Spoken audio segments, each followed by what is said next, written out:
3 years old pa lang yan na kilala ko po. So, Aris, gusto ko linawin ko ito ito ang kailangan kong ilinaw sa pag-iisip mo. Kasi, ang ini-emphasize mo ngayon is ang pagkaalam mo ay hiwalay na si Jennifer at si Dante nung makilala mo si Jennifer. Tama? Opo. Ngayon, unang-una, hindi totoo yan. Ang lumalabas ay magkasama pa rin sila. Tama? Okay. Ngayon, Aris, at sa ating mga kalalakihan dyan, mga netizens dyan, huwag niyong isipin na porke hiwalay na ang isang babae na may asawa sa kanyang asawa, ay pwede mo nang maging girlfriend yon at makipagtalik sa babaeng yan.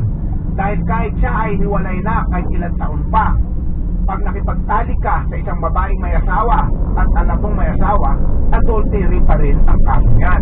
Naintindihan mo, Aris? Opo.